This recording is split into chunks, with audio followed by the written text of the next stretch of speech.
91, brought to you by, and we're going to be talking all about this Daytona 500 weekend from Wednesday to Saturday, all the cup action, all the supporting race action, and of course, we'll get into Splash and Dash. But first, let's welcome myself back and the show back because we took last week off for qualifying. And I'm also joined by Colton Cramwell. What's up, Colton? How's it going? Doing good. Let me turn this music down before we have to yell over each other. So we mentioned before we got on the show that it was really cold where you are. How is winter going in Wyoming? It fucking sucked. Just like every year. This is nothing new. We just like to bitch about it. I tell people at work that every NASCAR fan in the world should move to Wyoming just because we all love to bitch so much. It'd be a perfect fit. You just have nonstop bitching all year round. Either you're bitching about racing or the cold. It is currently 5 below here, wind chill of -22, and that was our high for the day. It'll be 15 below in the morning when I get up, with wind chills somewhere around 35 to 40 below. Not having fun. Damn. We had an unseasonably warm day today. We got over 85, which is about 20 degrees hotter than it should have been for this time in February. So I'm not looking forward to whenever that winter weather finally comes back, because every time we get a fall spring like this, we get hammered with snow and ice a couple weeks later. So hopefully that'll keep off until late March or something. I don't know, but I don't want to deal with that because, unlike you guys, we are definitely ill prepared. So yeah, I don't want to deal with it. Well, y'all might get a false spring, but we get like 7 false springs. Like, it was 51 degrees on Tuesday, which is beautiful for here. And then it's freezing, then it'll heat back up and it'll freeze again. The cycle continues usually through Mother's Day. Fun fact: when I graduated high school, seniors get out a little bit early. My first day of summer vacation after I graduated high school, my brothers had a snow day. Damn. Yeah. Talk about a kick in the nuts. Yeah. That's crazy. I don't know how you guys do it. I genuinely don't know when it comes to big sky country all the way down to you guys, like all that frontier land area kind of deal, how anyone fucking lives there. It doesn't seem pleasant at all. I don't know why you want to. I know you don't want to. Right. I know you're ready to move, but why does anybody stay there? I don't get it. Drugs. But anyways, did you say drugs mostly? Drugs mostly, yeah. Well, all right. Well, that took a turn that I didn't think it was gonna go to. So tonight we're missing Nathan Ball and Keith Merrick, who were supposed to be on. Maybe Keith might show up a little bit later. So we had a whole skit planned out for tonight, but that is not going to happen. And for some reason, my dog won't stop barking. Dope. So let me go rectify that really quick. Well, I don't know. I'll just bullshit about it. I'll probably just bitch about Wyoming, honestly, because I do not like it here. I would love more than anything in my life to move out of here and go somewhere warm, say Georgia where Alex is, or Florida where Nate is. I would much rather deal with hurricanes and lightning and snakes and spiders and all the shit that comes along with it. So if any of you on here are thinking about moving to anywhere in the Front Range from, I would say, Colorado Springs up north to the Canadian border, do not fucking do it. It is cold. It is windy as goddamn hell for no reason. We have 9 months of winter, maybe a few days of spring, and then it'll just be summer where it just hails all the fucking time. That is another thing about here is we get an abnormal amount of hail just because of how high up we are in the elevation. So the shit freezes as soon as a low front comes through. So it's not snowing, it's fucking hailing. It is not a good place to be. There is nothing out here except for rodeos and tumbleweeds. When I worked in sales, I used to tell people that there was a pretty girl behind every tree in Cheyenne. We've got like 9 trees. Okay, so do with that info what you will. Yeah, that's fine. Okay, so sorry about that. Myra went outside in the front where the dogs could see her and is taking pictures of the moon and whatever 2 planets are out right now. So Word. Yeah, and she probably has no idea that they're barking during the show. So, yay. So, I got them in here now. So, if you hear anything else, it's just them. So, I apologize for that, everybody that's watching. You can hear one of the little ones chuffing right now. So, anyways, now that we're still going to probably get rudely interrupted, Splash and Dash. Let's move on to our first segment. All right, so Supercross has had 2 races since we last saw you guys. 2 weeks ago, round 6 in Tampa happened. It was massively wet, seeing an uncommon bad night from Eli Tomac, having him finish 6th while 2-time champ Cooper Webb took his first win of the season. Yeah, round 2 in Oakland finally happened after rescheduling from the bomb cyclones in January. Tomac turned back to four-man for a second straight week. Chase Sexton wrecked out of the lead. Top 3 in points after this was Tomac, Sexton, Webb, and they are only separated by 4 points. Yeah, so that championship's heating up. And what else is heating up? It's the Thunder from Down Under. Australia's V8 Supercars Gen 3 cars are now on track this week at Sydney Motorsports Park. They're doing preseason testing, the first time that teams have had their cars on track altogether. They do have more power this year, but they have less downforce and a lot more drag due to the new road-style bodies, kind of like the Gen 7 NASCARs have. But they are 1.5 to 2 seconds slower around Sydney Motorsports Park overall. However, drivers are loving the fact that these cars are way more difficult to drive than the previous generation. So we should be seeing some really good side-by-side racing come March. Speaking of good racing, Formula One teams all have their liveries out now. And a lot of fans noted the Ferrari, the brand new black and red Alfa Romeo, and the Black Arrow returned with Mercedes as their top 3. A lot of fans really like those ones.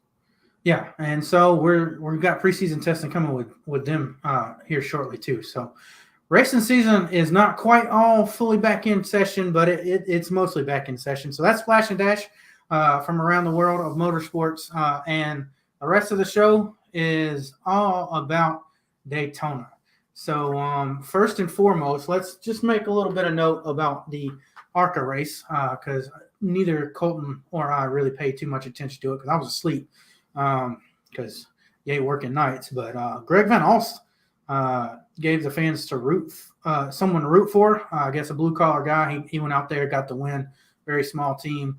I think he only runs a couple races a year. If he doesn't, just tell me I'm wrong in the comments. And then apparently ARCA's good again, according to Keith. So if he shows up, we'll do that. And then We'll haze him for it. Yeah. And then Frankie Muniz, Malcolm in the Middle, and Cody Banks, Agent Cody Banks, did the race this weekend. So I will say that all offseason, from the moment that Frankie was announced, I was kind of shitting on him. I'm not gonna lie. I said, he's just gonna feel the field. He's gonna get butts and seats. He's just out there as a name.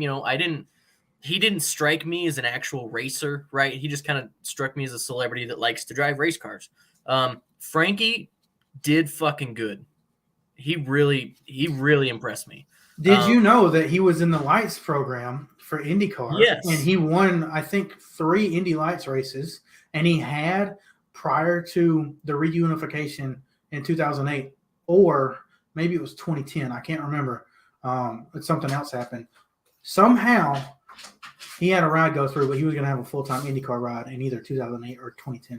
Yeah, so I didn't know that, but I know he had a pretty extensive open-wheel career from the mid-aughts to the mid-teens, and then kind of jumped into late models from there. But he really did impress me. He was making a lot of smart moves. He wasn't doing the typical reckless ARCA driving. He was holding his lanes really well, managing the draft. He did get damaged from one of the wrecks that happened super late in the race. He restarted I want to say 25th with only a couple laps to go and worked his way up to 11th. Frankie did really good. I would not be surprised to see a truck or Xfinity team throw him in their car for a couple races. Honestly. Well, I mean, we saw celebrities in the race this weekend in the 500, and they did pretty damn good. So, right, who's not going to throw sponsorship money at someone who is a big TV star. So, I mean, hey, Might as well. I mean, I'd like to see it. I mean, why not? He's only 36, so technically his prime has not even happened yet when it comes to race car drivers. So, I mean, hell, let him learn, let him see what does, and we can see. I could see him being a Danica level or even better driver in Xfinity and Cup. So fuck it, let's see it. I mean, Ty Dillon is still on the list. Let's right. He's still getting rides. What are you gonna do? You gonna have Ty Dillon with no money or Frankie Muniz with money getting the same results? Right. Yeah. So that was my only takeaway was Frankie. Frankie did a bang up job. I thought he killed it out there. There was a little while he looked like he was going to get that fucking win, and not just by sheer happenstance, like race his way in. So I am really excited for Frankie Muniz. Yeah, and he's running full time this year, so we'll have to see what he does at a quote real racetrack. Right, Kyle Busch. Craftsman's back. So we saw a Truck Series opener on Friday night. Craftsman is back. What do you have to say about that? It's cool to see Craftsman come back in and kind of rejuvenate the sport. It really feels like the Truck Series has got a little bit of new life breathed into it. Again, we'll have to see how that goes once they start hitting the typical shit show tracks from the Truck Series. But I enjoyed seeing the red banners, seeing Craftsman all over the goddamn place, hearing NASCAR Craftsman Truck Series again. Super cool, super nostalgic. Now we just need to bring Winston back. Winston and Busch, and we'll be set. Well, we can't bring Winston back, sadly. But maybe someone can start another brand that isn't cigarettes. And just call it Winston's. And call it Winston, yeah. Winston's Cup Series, something like that. Yeah. I mean, we could do that. I mean, start a clothing line or something like sportswear or something like. I mean, we could do something like just rebrand Champion to Winston. There you go. And call it a day. Yeah, I'm with you. The red banners on the trucks were really, really cool. That was really cool. Classic name comes back. The guys that's been calling Camping World and Gander Craftsman Truck Series for the 10 years that it wasn't. Hey, you're right again. So congratulations.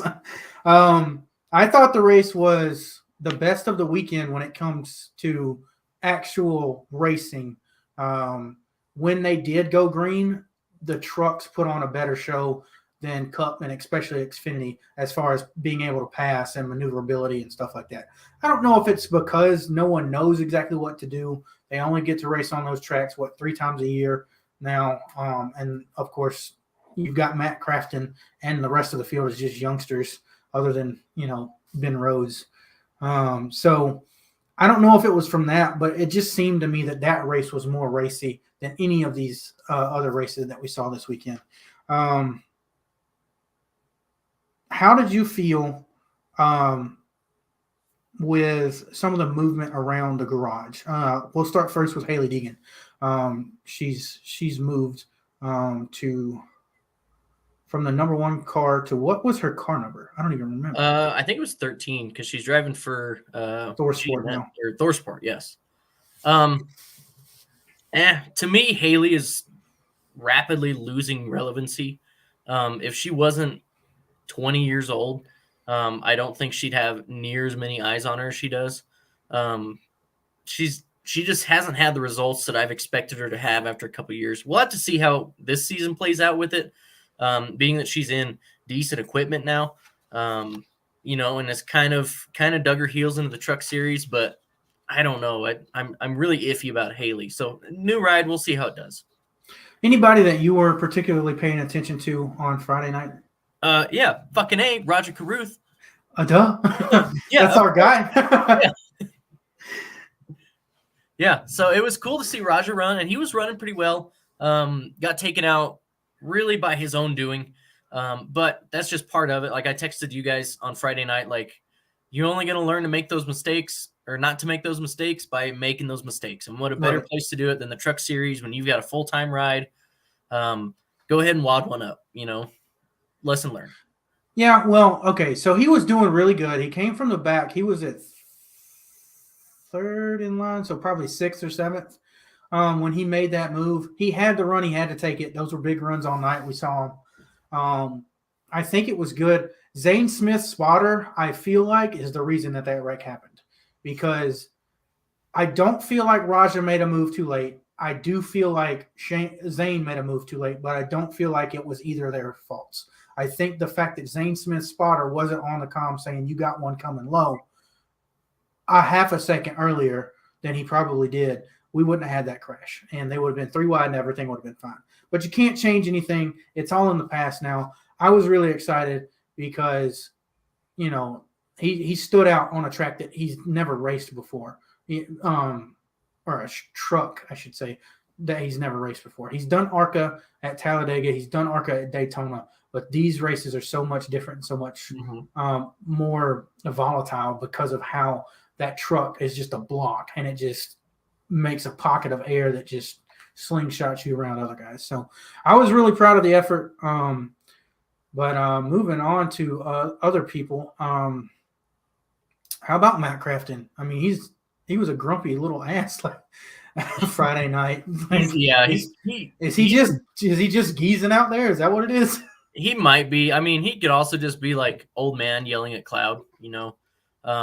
These damn new kids don't know how to race, which to some degree those quotes are correct. Right. But also you're a fucking Life Series truck driver. Like, let's be honest with ourselves here. Like, if you wanted to go up and race Busch or Cup, you could have done it years ago.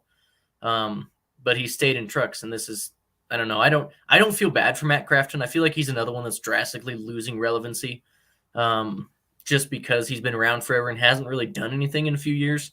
Granted, he won the championship a couple years ago without any wins, so asterisk. I mean, he's a 2-time truck champion, so he had those really good years for is it 3-time? Mm-hmm. Yeah. Oh. I mean, yeah, he was great when I was, in elementary, middle, and for the most part, high school. Yeah. Well, it took him forever to show up. So I think that was just, those 5 or 6 years of greatness, he's back to just being kind of a field filler. Kind of like Johnny Sauter the last couple of years before he retired finally. Yeah. Like, I mean, he was just there every week and honestly getting in the way of everybody. So I wouldn't put the 88 as getting in the way territory, but he's definitely there. Yeah. He's on the way.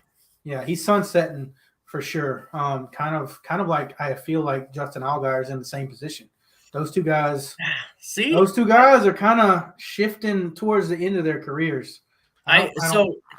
Allgaier, he's shifting towards the end, but I don't feel like he's sunsetting, man. I feel like he's just starting to get going. See, well, we can talk about that when we get to the Xfinity Series. But yeah, I thought the truck race was really good. Willie, I don't know why I'm having speech problems right now. Really good time. But I mean, it just got stopped and started so much because of rain, and I feel like that really was a detriment to what we could have seen.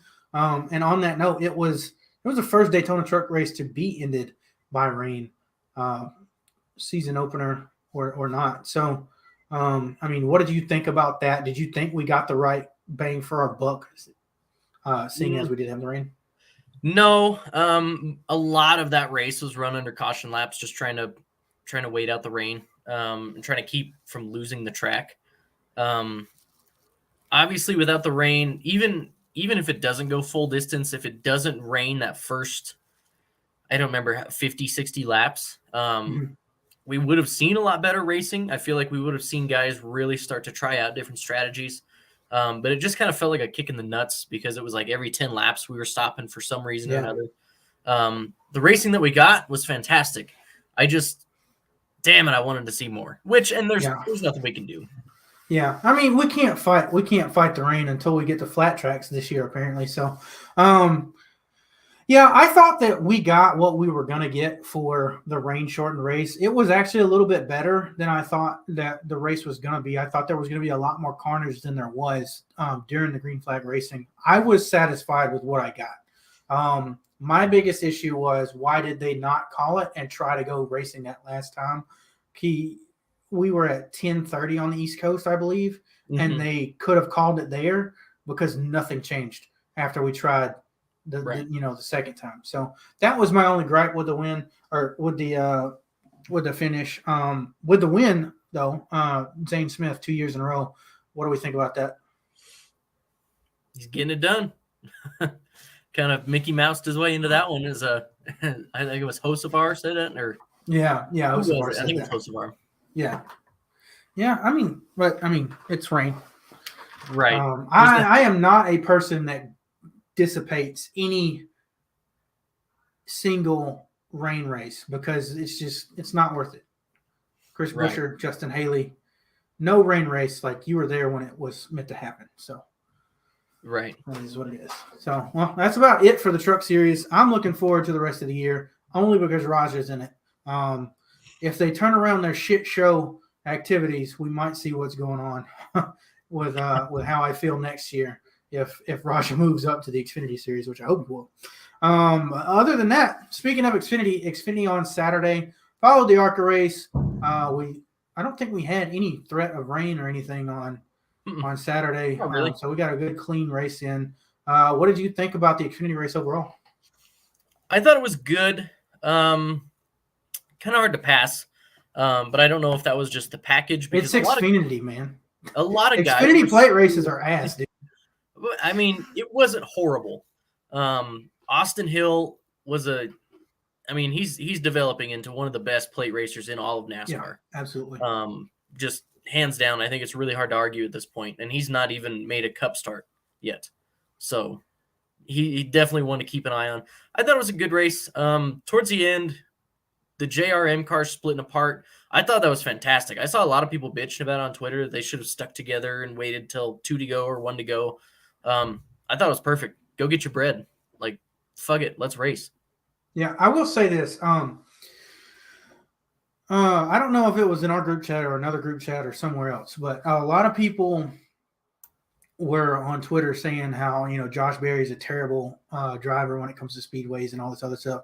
That dude showed the fuck out in that Bass Pro Shops 8 car. I mean, he made some of the biggest moves of the race, made that race exciting for me. So I got to give him a pat on the back. And then, like you said, Austin Hill, he's just the man at the moment when it comes to these plate tracks.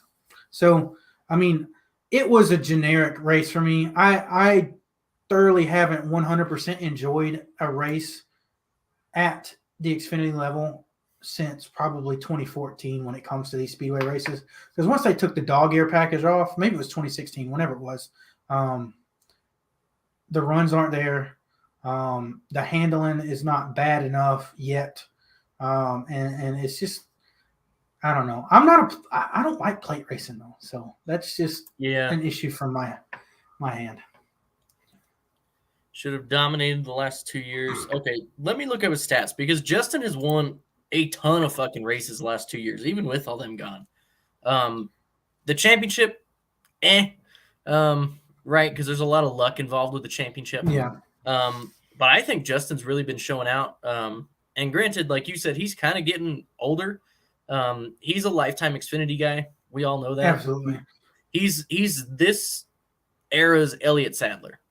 Good enough to get several wins. Good enough to. I think he's a little bit better than Elliott Sadler. I think he's a little bit better. Yeah, good enough to fight for the top of points. Not good enough to probably win a championship. Not enough pieces have fallen in the right place. He'll get back into full form once we start swinging into these 1.5 miles. I can agree with that, and I'm gonna roll back my tongue for what I said because I just looked up his age. He's only 36 years old. Mm-hmm. So he might be in a slump, just like Kyle Busch is right now, who's also 36. I think Kyle's 37 now, but he might be in his mid-30s slump. But come here in a couple years, both of them are going to be 100% dominant. So get ready for that. I'll totally tell you, or I'll totally take the being wrong on that one. Yeah. And who's to say with Gibbs gone this year that Justin doesn't rattle off 9 wins? Yeah, and that's something that we have to see. I mean, he's got to deal with Austin Hill. He's got to deal with John Hunter Nemechek, my bad. And then who else does he have to deal with? Cole Custer. Cole Custer, yeah, he is back. Joe Graff Jr. is going to be in a JGR car a couple times. Brandon Jones might have found a good place to go. And then of course his teammate Josh Berry. Like that's it, really. I mean, when I look at the when I look at the whole thing, unless Sam Mayer comes into fruition, unless Brett Moffitt comes back to form, Sheldon Creed actually does good, I don't see him having that much competition. This could be a Justin Allgaier year. So I'll roll back everything I said at the first part of the show. I'm an idiot. You can just tell me that. Yeah, let's talk about Custer real quick, because him moving down to the Xfinity, we all said it was kind of going to be a good move for him. It's better to win races than it is to roll around 25th in a higher division. I want to see, because Cole Custer is known for fighting, right? He got into wrestling matches with Tyler Reddick all the fucking time. I want to see him get into another fight with John Hunter. I want, Canadian Tire or Canadian Motorsports Park, whatever the fuck that track's name was. I want to see round 2. I want to see someone body slam someone on the front stretch again. And Cole Custer is that guy. Yes, he is. Yes, he is. All right, so I want to talk about John Hunter Nemechek in the Xfinity Series last year. So he didn't race every race. He raced for Sam Hunt and Joe Gibbs Racing. He got a 12th, a 5th, a 2nd, a 4th, an 18th, a 19th, and a 9th. And then the other races were DNFs. So going down to a lower series does not necessarily mean that you're going to go out there and win. You can get off some good finishes and whatever. And, of course, how many races did he win in the Truck Series? 2. And he had 8 top 5s. So John Hunter Nemechek did the same thing last year, racing some Xfinity and full-time in trucks, and he didn't show us anything, in my opinion. So this could be very dangerous for the future of Cole Custer's career. And I don't know that he's going to rattle off 9 wins like he did that one year with him in the Big 3. So that's what I'm scared about just for his career. But he's not a good Cup driver. So, I mean, maybe he's the next lifer. Riley Herbst has got to be sweating bullets because he is clearly way worse than Cole Custer. Right. Cole Custer's not really that good. So we'll see what happens. Yeah. Yeah, if I'm Riley Herbst and I don't rattle off at least 2 or 3 wins this year, I'm really looking over my shoulder at, and probably looking at other teams as far as a ride, because I don't see Stewart keeping him around for much longer. They got Monster on board. I don't know how much of that is Riley, because we're not seeing terrible Herbst paint schemes out there. They've got money. He's got plenty of money to go race a Sam Hunt car, Yeah. At this point, he might be good to move down to the Truck Series, honestly. He might be good to just go race fucking late models at the bull ring, honestly. I mean, I've never been a fan of that dude. Well, I can agree with that, but I mean, when you bring money, you're going to stay in the sport. So I'd rather see him, running the Truck Series and be one less guy we have to worry about destroying fields than just be a field filler for SHR. Because that organization is not one that I like to see do bad because Tony Stewart. So, but anyways, I mean, other than that, Cole Custer versus Austin Hill. Look, there's 3 guys in all of NASCAR that I wouldn't get in a fight with, and I think Austin Hill is 2 of them. Yeah. So, man, I wish I could remember what the fuck I said on Saturday. He's a big boy. I remember they showed the Tomahawks on the TV screen, and Austin Hill was in 15th at that point. And I looked over at Myra because it was before I went to work, and I was like, "You see that trophy right there?" I said, "Big boy gonna go get his meat." And sure enough, he drove to the front. Yeah, he probably had 3 of them for dinner by himself. Yeah, probably, dude. Yeah, I really want to meet him. Dude. He looks like a really good dude, and I think that he would be really fun to hang out with. But I wouldn't want to fuck with him because he looks like that country dude that'll give you a shirt off his back. But if you fuck with him, He's taking the shirt off here. Yeah, and he's good at digging holes. Yeah, exactly. Yeah, and well, you're scared of tall people, so I don't know if you'd like Austin that much. Yeah, well, yeah, He's pretty big. Yeah, I warm up to people, but I stay away from tall people more often than the normal sized humans. But I could warm up to him. Yeah, I'm not arm I guess. wrestling, that's for sure. Yeah, no. But yeah, I think Austin Hill wins that on track and off. Not gonna lie. Yeah. I'm looking for good things from him. He's a Georgia boy, so I'm glad I have another one of those to pull for. Since we don't talk about Chase anymore. Myatt Snyder also isn't racing in Xfinity again until Portland. Wow. He went from a full-time ride to that. So Jordan Anderson is getting money from somebody to put Jeb Burton in a car. And then Parker Retzkaff, is he running full-time in the 31, or is that going to be split with Jordan? I mean, it might be split with Jordan, but if Jordan Anderson, if you ever watch this, Parker Retzlaff is the real goddamn deal. Like would, if I'm Jordan, I'm stepping away this year. I'll go race the truck. Let Parker develop. Let him do his thing, because he was lights out in that Ryan Seed car last year. Yes, he was. And this kid is young. He is good. I feel like, in my honest opinion, him and Sammy Smith are going to be two of the top absolute dogs here in the next 10 years. So Parker reminds me of the Joey Logano and Jimmy Johnson style race car driver. Not from the aggression part, but from how sophisticated and prepared that they are. Like, he looks like a guy that knows his fucking data. He looks like a guy that just gets that shit in his head and puts it on the tires come race time. And I may be way off, but he looks like he prepared. He just has that aura for me around him, that he is a very studious race car driver, and that wins you championships. So I can agree with that. And that car's been good. I mean, you see Tyler Reddick get behind the wheel a couple of times in the last couple of years, almost whittling them to wins.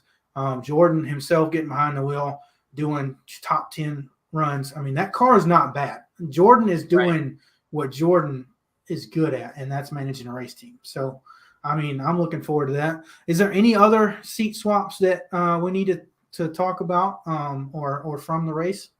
I mean, Brandon Jones, kind of. I think we've already kind of discussed that one enough, though, in the past. Yeah. Of kind of getting out of Grandpa's shadow, right? Grandpa being Joe Gibbs, and moving into a place where he can kind of dig some roots. And, we know Junior is patient as a car owner. He will stick with a guy for several years, even if it's not really working out. So I think he's probably in the best spot he's ever been in as a race car driver. Yeah. We'll see within the next 2 seasons whether or not he's going to be a truly good or just an average race car driver, I bet. Yeah. Because the culture at Junior Motorsports is a lot more calm and a lot more it's a lot more talk it over. Yeah, and it's not just hostile, which seems to be the predicament that Gibbs puts all his drivers in. Yeah, as long as the check's clear, he's good. Yeah, well, I mean, he's got Menards. Menards doesn't shy from their drivers. They've been on the 88 with Matt Crafton since 2003 in his Busch Series starts. So there's no way that check won't ever clear unless Menards just all their like 1,300 locations just spontaneously combust. Yeah. And then I'm sure they'll get insurance money and tuck and run. Jeffrey Earnhardt and Parker Kligerman had some beef, and Jeffrey was not shying away from it at all. He's got an Earnhardt last name. He has done UFC fighting. I would not fuck with him just based on that. But I'm always going to side with Parker Kligerman because I like him. Well, so Parker Spotter did clear him, right? Yeah. And that's what ended up in the whole thing. But I thought it was absolutely ballsy of Jeff to walk over to Parker's hauler after the race and walk Parker over to his car to look at the damage and say, no, come here. Come look at this. That's an Earnhardt move. Yeah. That is some old school shit right there. Yeah. Well, like I said, I wouldn't fuck with the guy, but right. He also did an interview where he said he Parker's coming out of the infield care center. Like, he's probably going to have to come out of there again when I'm done with him. Like, Jeff is not going to back off of this. Yeah. And Are they both running full time this year? I don't know if Parker is. Actually, to be honest, I don't know if either of them. I wouldn't be surprised if Jeffrey is. Just because he needs that shot. He's a good driver. He brings the car home clean. And I mean, he's had Cup Series starts and all that good stuff. I think he's a good guy to have for a field filler who can probably win a race or two in the right circumstance. So I'd like to see him. PK is. I've always been on his team. I think Swan Racing was the reason that he's not a Cup Series driver right now. It folding really fucked over his whole entire career path. He's got Cup Series talent. I know he's old now, but yeah. That was Jeb. And it was talking to Noah Gregson. And then Jeb never touched Noah or even got close to him all year after that. So, if you had to pick Jeffrey Earnhardt or Jeb Burton, who are you putting in your car for a season?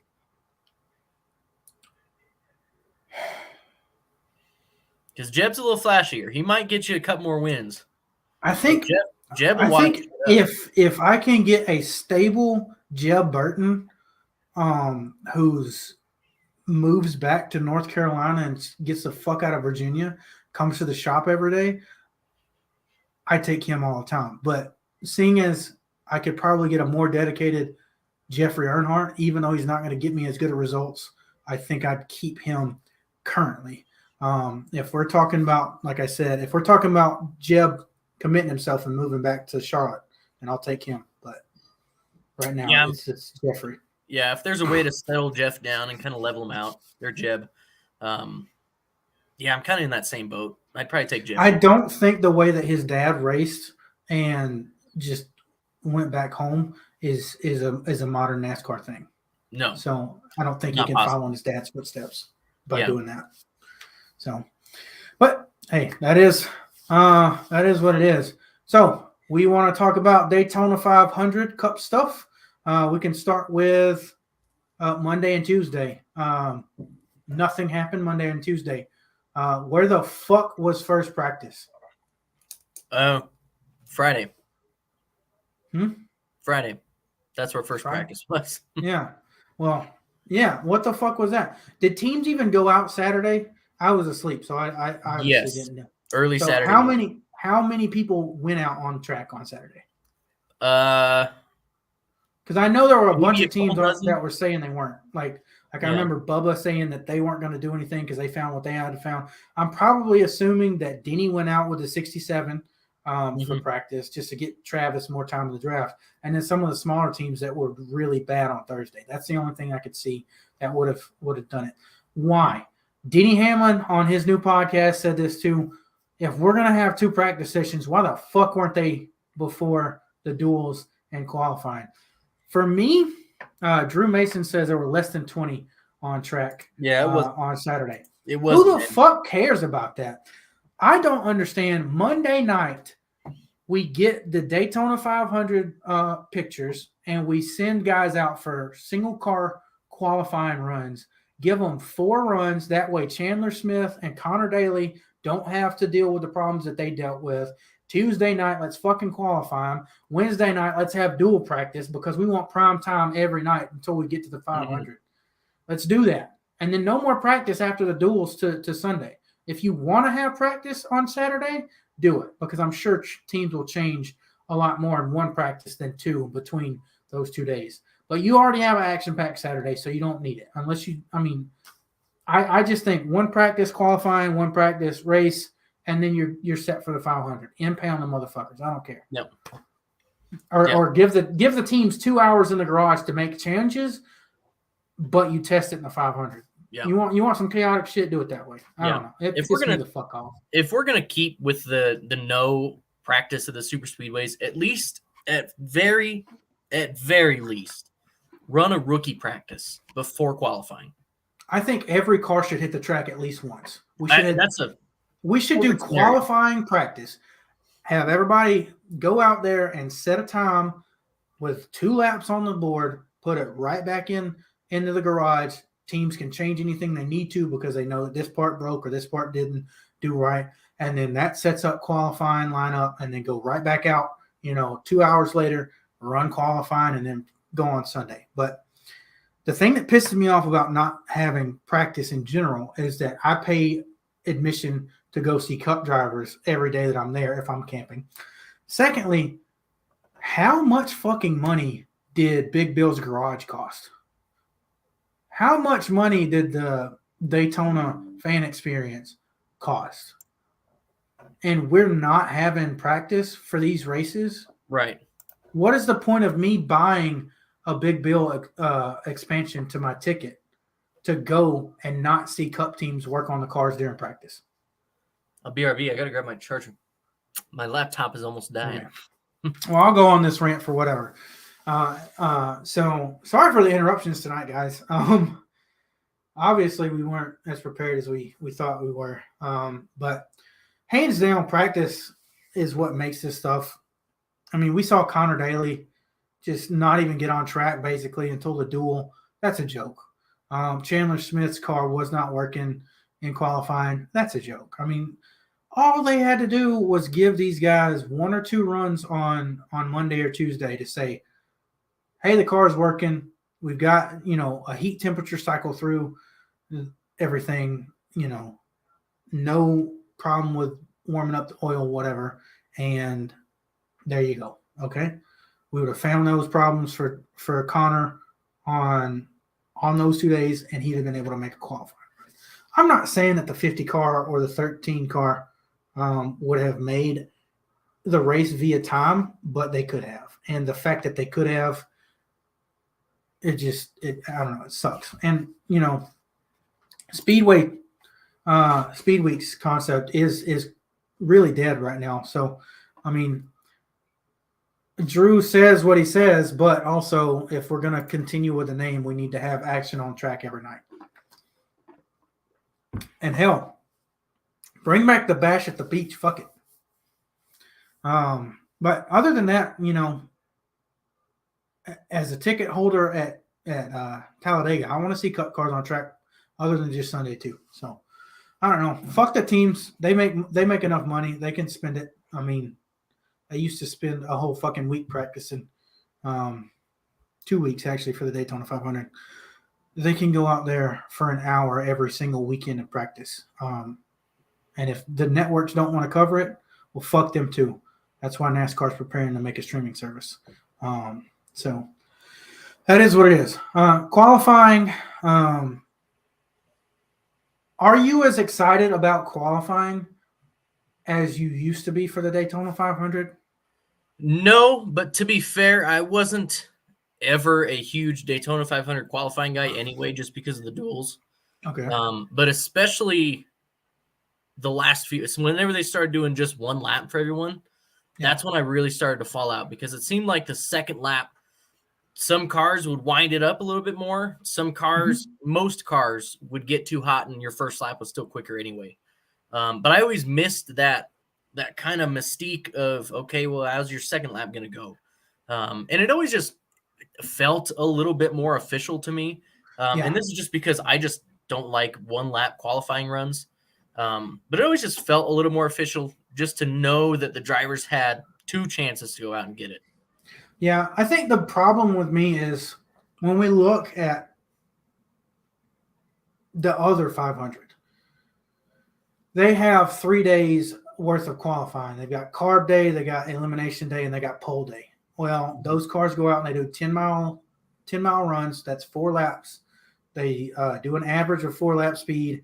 They bump guys into the bottom 9, the top 9, and then the midfield. The guys that are in the bottom 9 or worse have to qualify in on day 2, and then they see who's going to be in pole on day 3, and it's a whole event. Daytona has the duels, right? So that takes away from the single lap qualifying, but we still need that event atmosphere for our biggest race. 2 laps was a more official. I think that we should have 2 laps at all super speedways, at all the racetracks, Oh period. yeah. Because you got to get it warmed up. Sometimes we go to Auto Club, we go to Old Atlanta, we go to Chicagoland, and that first lap's always going to be better because they're cheese graters. But most tracks will see a faster second lap time. Mm-hmm. I think we need that.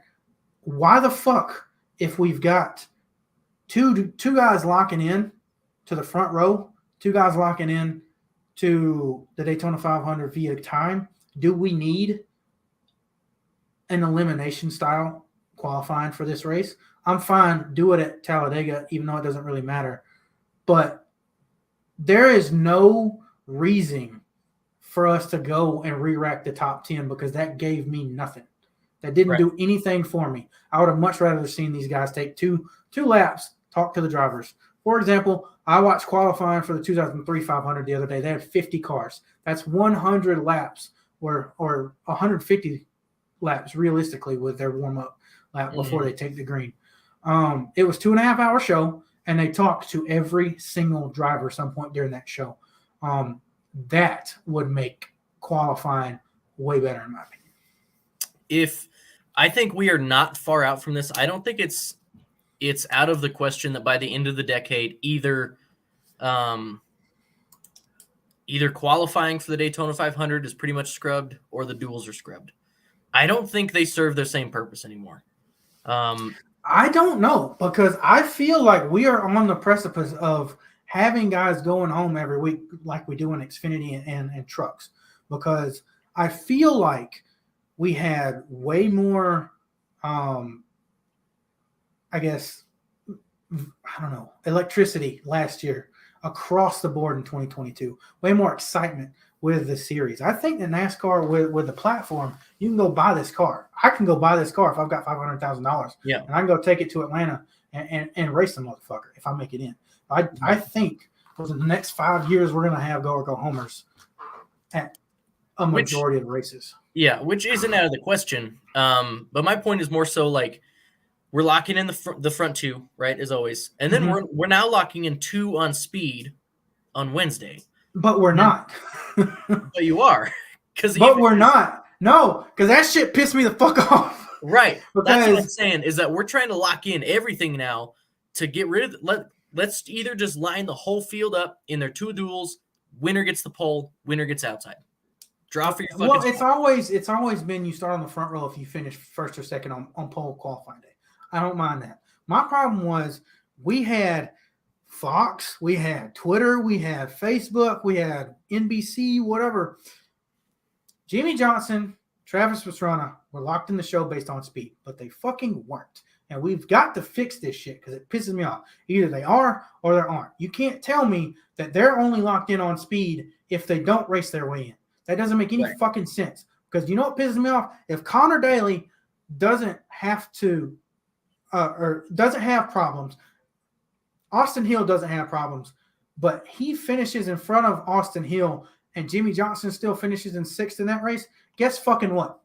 He doesn't make the show because Jimmy Johnson raced his way in, even though he was locked in on time. No, if we're going to lock guys in, lock them in on Wednesday. They are in the show. No matter where they finish on Wednesday, they start the show. However, of the 2 drivers that did not make it, if Connor Daly finishes in front of Austin Hill in duel number 1, no matter where Jimmy Johnson is, he goes. If Austin Hill finishes in front of him, that's whatever. Just because Austin Hill had a better qualifying doesn't mean fucking shit. That shit viscerally pisses me off. They do it every single fucking year. It's the same reason why I think it was when Daniel Suarez missed the fucking show because he wasn't locked in on time because somebody else finished ahead of the guy that was locked in on time. Right. Even though, and it's always confusing. Why are we confusing the fans more? We have the worst fucking point system in the history of sports to try and explain to new people. And we're doing this shit. Fuck y'all. Fuck NASCAR. I could do shit that makes sense. Yeah. Right, that's my rant for tonight. Or either lock them in on time, no matter where they finish, or don't lock anyone in on Wednesday. Lock the front 2. Everyone else race for it. Right. Guys, you're in anyway. If Jimmy Johnson wrecks out lap 2, Tough shit, Jimmy Jam. Sorry. Yeah. Yeah. And I agree with that too. It's just do one or the other. Don't Yeah. fucking do a hybrid system that doesn't make any sense. Me as Speaking an of avid Daniel NASCAR fan, I always get shit fucking confused on Daytona 500 qualifying. It isn't a good look when I'm explaining to new fans what a rule is, and I have to Google the goddamn rule. Right. As a fan who's watched this every day of my life, to have to Google the goddamn rule and find the verbiage on it is not a good look. Yeah, absolutely. Football had it with the tip rule. They got rid of it. Yeah. Yeah, there you go. I'd be fine. Austin Hill. He would have got fucking pole. That boy can eat, I guarantee you. Oh, man. Ryan Newman's coming out of retirement. Yeah, and same with Smoke. He's making the 500 now. Hell yeah. Yeah, I don't know. I know, Drew, you're sitting there saying that all this stuff doesn't matter, but to me it does. I mean, to a lot of fans, it does, and we want to see a good show every night of the week. Practice matters. I remember last year when they got on the track for the first time with the next gen cars before qualifying. I was fucking ecstatic. You know, we weren't going to see anything. We weren't going to see anything spectacular, but I got to see cars on track. I got to use my brain as a fucking lifelong NASCAR fan, see what I was going to see, be excited, start my calculations in my head of what's going to work, what's not going to work, who's going to be fast, whatever. And I miss that because we don't get that any week now because we just get one or two runs from guys. Give me a 55-minute practice every weekend, then give me qualifying with 2 laps. Don't do the elimination shit unless you just want to. But if you do that, fucking pay points for qualifying. Like, yeah, exactly. Make them. If you make round 2, you got to start on your qualifying tires, but you get points. You know, something crazy like that. Make it worth my while to want to give a shit. Yeah. Line them up slowest to fastest in practice, and that's my show. Yeah, even if they just get 1 point to the pole sitter, I'd be fine with that.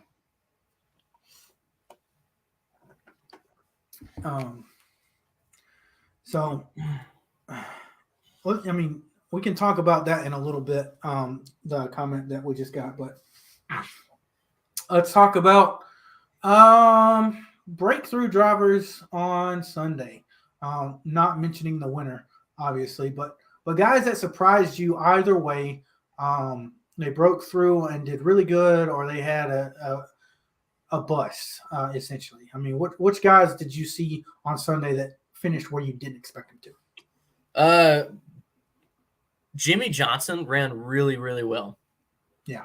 And then same with Travis Pastrana. And I will say, I heard him say on DBC, I think it was Brett Griffin that said it, had Travis Pastrana won the Daytona 500, it would have invalidated pretty much all of fucking NASCAR. Which I agree with. Having him go in and just win the biggest race of the year would have been horrible for the sport. The PR fucking nightmare to show that you can just hop in these cars and race them. But damn, he ran good. I really, really want to see Travis Pastrana run a couple more races this year. Dude, I want to see him go full time. Fuck it. Didn't he put a third car in there? Like, I know he doesn't want to because he doesn't think that he's as good as these guys. But, I mean, he had really good outings in a fucking Michael Waltrip racing car in the Busch Series. Or I guess it was Nationwide at the time. But that dude is a wheel man in anything that you put him in. And I am not going to say that he would do very well in a full season point standings. But as he stands right now, he's in the playoffs. And I think that would go for him through the rest of the regular season. I think that himself would be pointed in as one of the 16 because I don't think we're getting 16 winners. I think he would be safe bet to be in that. I think this car suits his style. Obviously, if he can run it on the big track, that is what it is. But I do have to ask you about what he said post race, that the trucks were more difficult. Do you think that is because the cars were easier to drive, or the driving in the truck series was more chaotic? Probably both, because the trucks, they behave way different than anything else does in the super speedways. Right. Like you said, they're a brick. They punch massive holes in the air. The runs generate so much quicker in a truck. You have to react a little bit quicker to it. You have to know what you're going to do.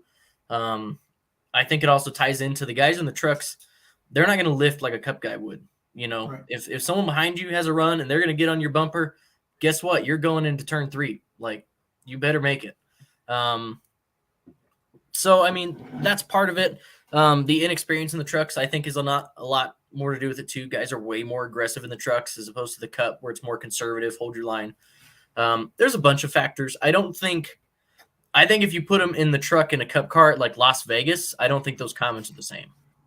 Right. Well, I mean, he's driven trucks for Nice at Las Vegas specifically. So I don't know. The Xfinity we know is harder to drive than the Cup Series car, even now with how the next gen car is. Those comments for outsiders probably a little bit questionable. Not necessarily detrimental to stock car racing, but Right. those comments were not very good for the Cup Series. Which I hope they fix that. We just need more horsepower and less downforce. Come on, tiny ass spoilers and then the gigantic ones on speedways. Make speedway racing fun again, like the end of the Gen 6 era and the tandem era. Obviously, you can't tandem with next gen cars, but whatever. Drew mentioned this. Ryan Preece was my guy that I thought outperformed. I know he's a damn good race car driver. I never really thought that he was that good of a plate racer when he was driving for JTD. He got third in the Daytona 500. What year was that? 2018 or 19. How many cars finished that race? I'm not sure. Like 16 cars finished that race. I'm not dogging the guy, but he drove a better race than I thought he would. I think he's a phenomenal race car driver. He is shown out in anything else that he's driven, but I thought that he was not as I have never thought of him as a super speedway guy. So seeing him go out and be a super speedway guy for a team that honestly is just a toss up every week nowadays. I thought that was really, really good for the longevity of his career.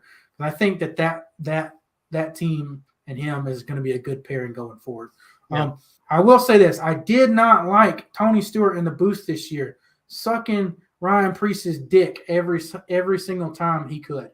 Because, my God, dude, we really understand that those drivers are your drivers, but you don't have to talk about them. Like, come on. I mean, neutral booth. Look at Dale Jr. Well, he makes that mistake twice a year, maybe. Just stay neutral. Well, Tony only made it once this year. What do you mean he only made it once this year? One race, he was not neutral. That was it. You don't Daytona. remember the Clash? He did the same thing during the Clash. He's going to do the same thing in Atlanta. All right, well, there's his 2. Three. I think 3 races. And I don't know. Every time the 41 was on track in LA, he said the same shit about how damn good he is. He's a great modified driver. He's going to be good at this short track. And on Sunday, he was like, we really love having him. He seems like he's going to be a good fit. I realize he's the driver that you handpicked, Tony, and I love you to death, Tony. But the booth is not the place to be saying this stuff. You got to remain neutral. I mean, are we sure that Fox gives the guys in the booth any amount of training or talking to beforehand whatsoever? Because, like, if I go in as a car owner and Fox doesn't say, hey, try to keep it neutral, instead of saying this, maybe, and try to talk me through it, like, I'm going to go in there and I'm going to cheer for Ryan Blaney every goddamn lap. Right? We heard Matt Kenseth last year when he was in the Fontana booth say that he basically just showed up and walked up, and that was it. Yeah, and that's not necessarily a good thing. Right. So some of that is, I would say, is on Fox. Also, it's on Tony. I get it. He's excited, right? But I get the frustration from you. I am appalled that you guys had Ryan Preece as your surprise runner. I've been trying to tell you guys all offseason. Man, that don't surprise me. That dude's going to win for speedway races, man. For me, it really was. It really was. I mean, I know for a fact that he's going to be someone that is going to be a playoff contender.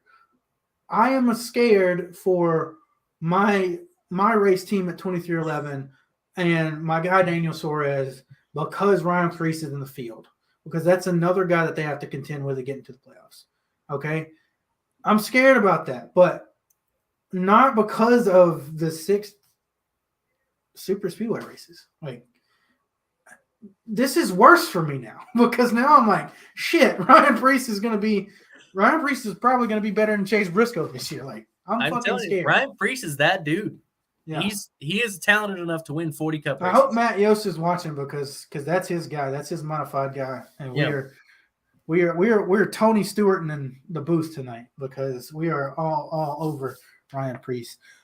So what about guys that you thought did worse than they should have?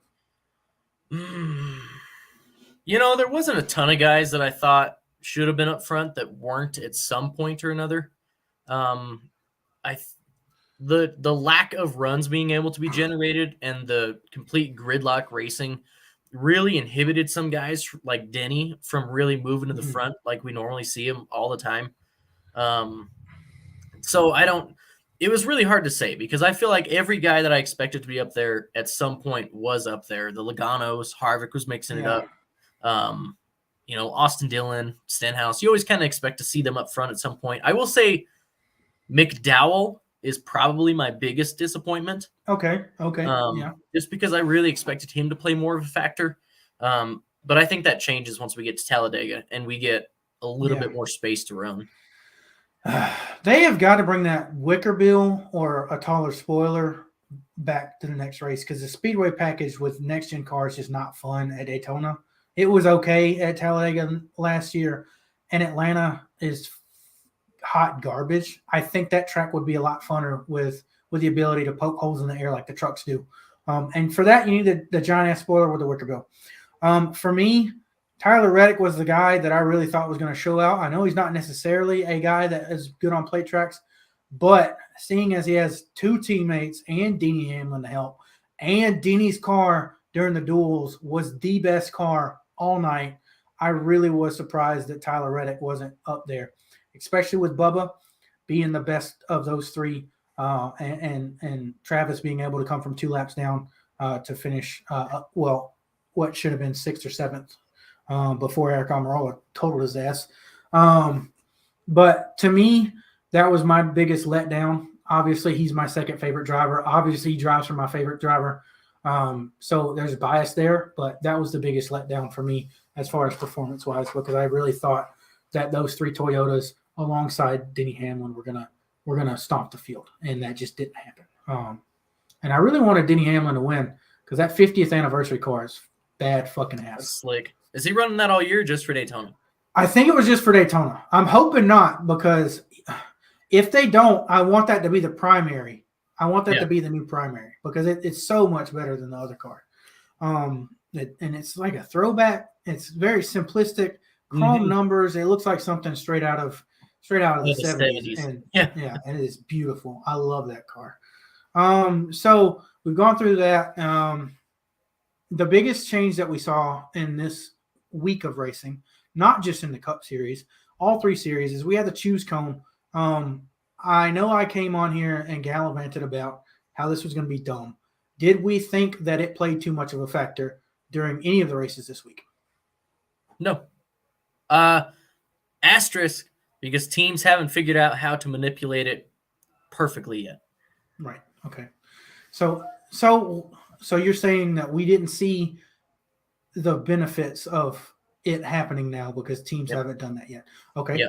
So I'll rebuttal with 2017, Martin Truex Jr. and Cole Pearn found out that stage points were the thing that you need to live by. And come 2018, everybody was getting them. So I think you're correct on that.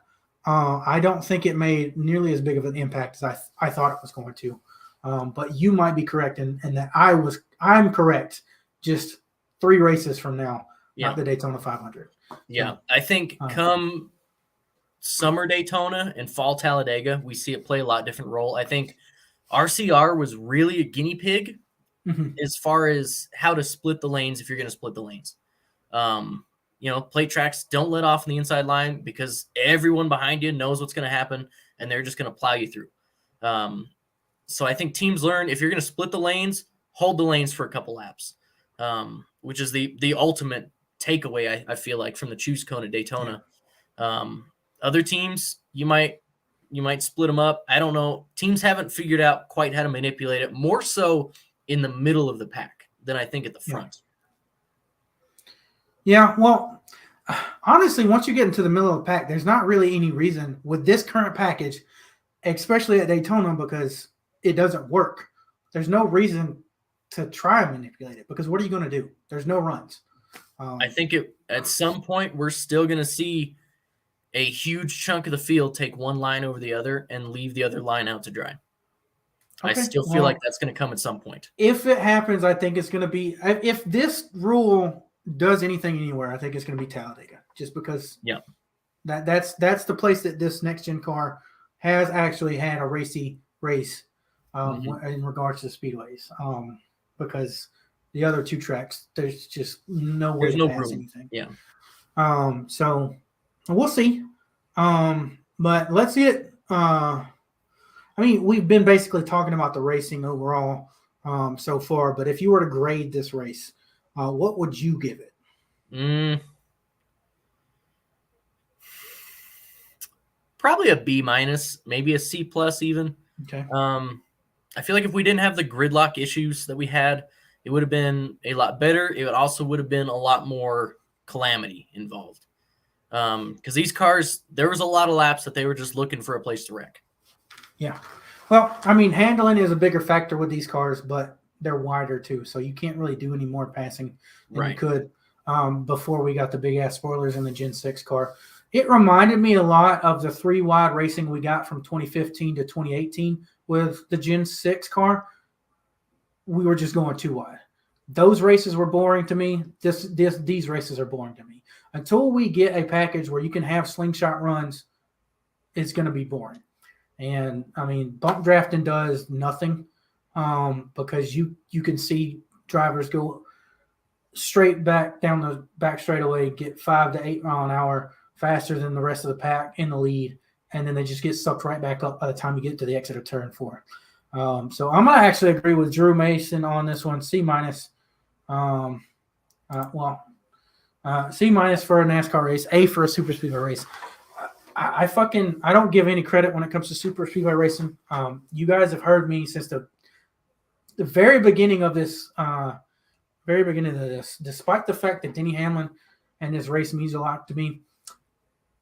I don't particularly like speedway racing, so I'm moving in that same direction too. Like I think after the last few years, at least the last year in the next gen, and then this last weekend, I'm kind of getting worn out on super speedway racing. Yeah. They used to be my absolute favorite. I used to count down the days, and now I'm telling people at work like the real NASCAR season starts this weekend.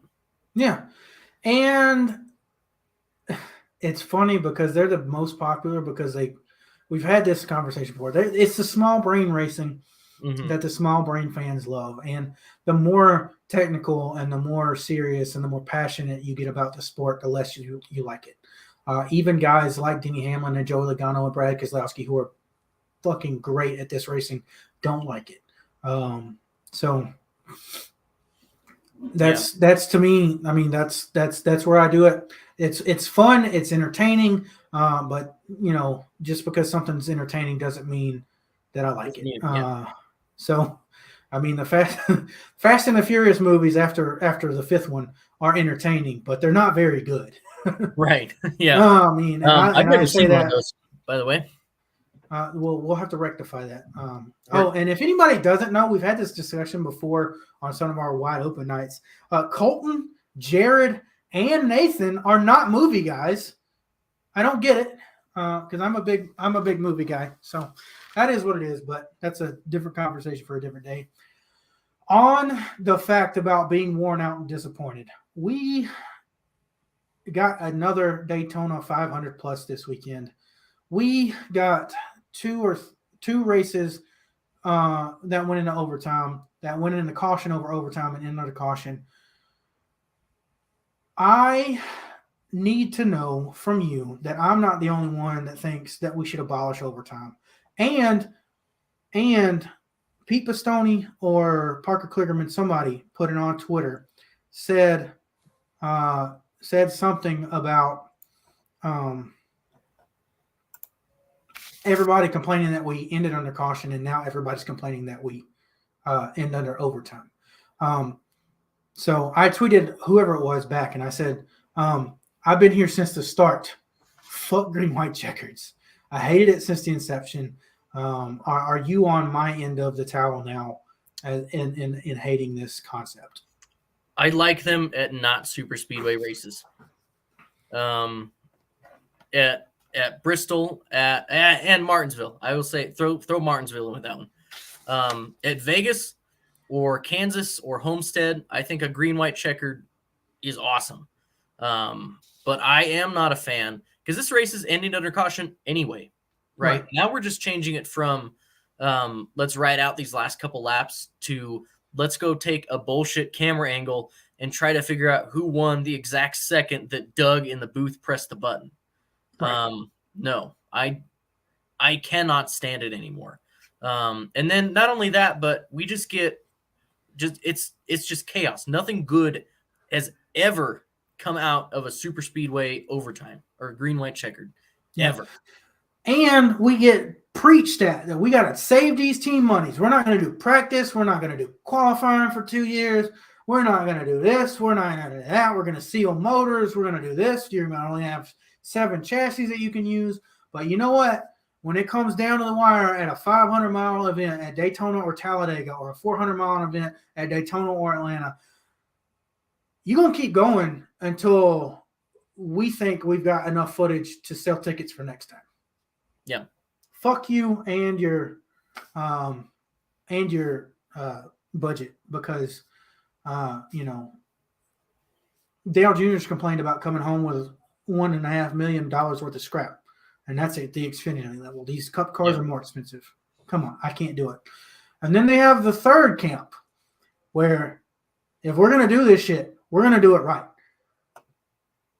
I am full team chaos on this one. I want super speedways with the ARCA rule to end under green no matter what. That means if we get a white flag crash, we rack them up and retry it again. I will say this, that was from our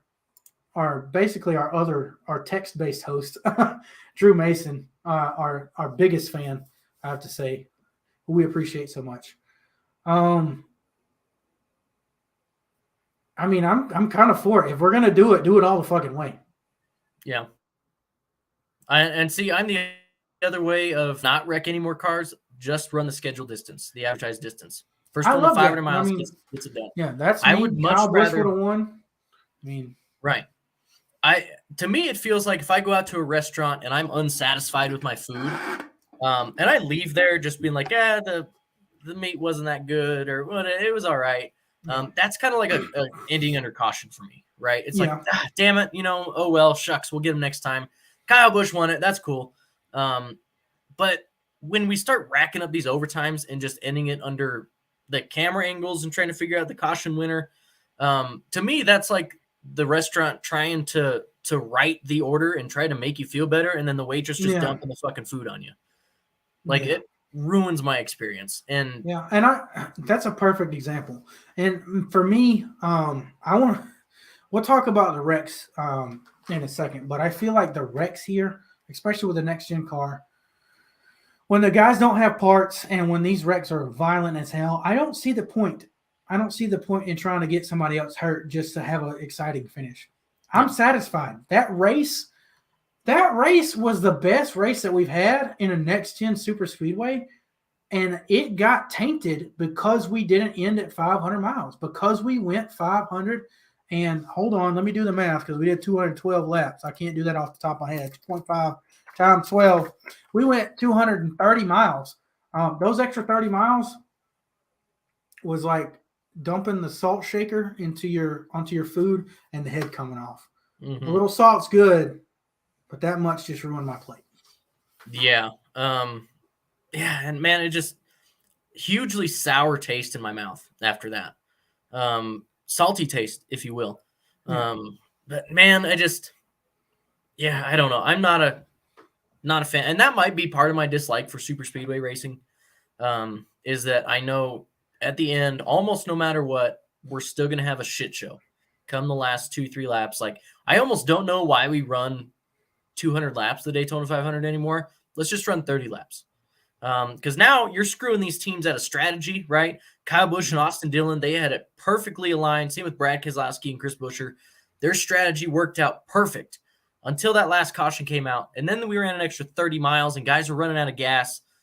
You just throw so many monkey wrenches in the plan that it's not worth it anymore. It's just the same. It's the same thing as the playoffs to me. It somewhat illegitimizes it, not taken away from the eventual winner, but I mean, it is what it is. Yeah. Let's talk about the wrecks though. There were three really that were scary to me. First off and foremost, Kyle Larson's wreck was eerily similar to Dale Earnhardt's wreck that killed him. If we don't have the Hans device, if he hits on the rear end, I'm scared. That was the scariest crash I've seen at a speedway that didn't involve a flip in a while. Mm-hmm. Yeah, that was a gnarly one. And then shout out to Fox for not fucking updating us on that. We had to go to Twitter to find out that he was all right. Because that one was violent. And then in the same one, Brad had a massive hit just like it as well. Yeah, absolutely. And again, they didn't update us on that. And then Denny Hamlin, he hits the wall and what the fuck exploded? You saw it once from the helicopter shot. They never did a replay. And then you sent us a picture you got off of Twitter. Yep. What happened? And it didn't look like a normal fuel tank or an oil line explosion. It looked like an electric explosion. A blue tinge to it. It looked like a big shockwave going through. Like I've seen a transformer blow it, and it looked like a transformer blew. Yep. Still no word. What the hell was that? Yep. Still no word. Well, we'll have to get some digging done because that was intense. It was kind of scary. They only showed it once, but it just looked like he smacked the wall. And I don't know what the floors are made out of, but I know that magnesium on the bottom of the Formula One cars gives it kind of a silvery instead of an orange glow when they bottom out at night. So I don't know if it's maybe something like that where just whatever chemical blew up that it was just that color or whatever. But I mean, it was scary. And then for me, the scariest wreck of the night, which we only got one replay of, was the one between Michael McDowell and Chase Briscoe. Chase Briscoe hit him at least 40 mile an hour over the speed that Michael McDowell was doing. I don't know what happened, but Jesus Christ, when they showed us the onboard camera and the new little helmet cams that they have, I don't know how Michael McDowell survived that with the rear end issues that we've had on this car. That scared the living shit out of me when I saw it. Yeah, that was another violent one. To be honest, I'm done with the bad wrecks. Could we, after Chili Bowl and after this, like, can we just not have a wreck in NASCAR for like 3 weeks and just just settle down for a little while? Yeah, I don't know. It's scary. I'm worried going into Fontana because Ross had that nasty crash in practice last year. I don't know if you remember. I'm sure you do, but our viewers might not. Using practice coming out of turn 3 where everyone was slipping and sliding. And instead of sliding to the infield like everyone else did that weekend, he overcorrected and smacked the wall head on. And then not only that, took him a while to get out of the car, declined to interview anyone after getting out of the care center, like was pretty visibly shooken up by it.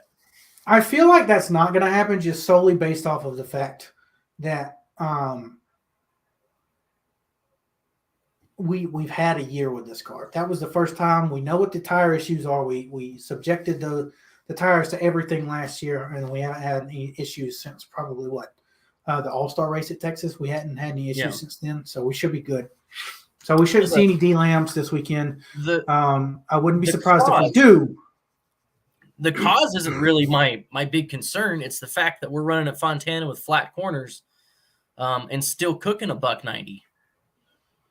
Well, apparently we were going to have new tires as well, Drew says. So I don't see Daytona as a back-end kind of track where you wreck, but Fontana definitely is. Definitely is. Well, the rest of the races on the schedule definitely are. Right.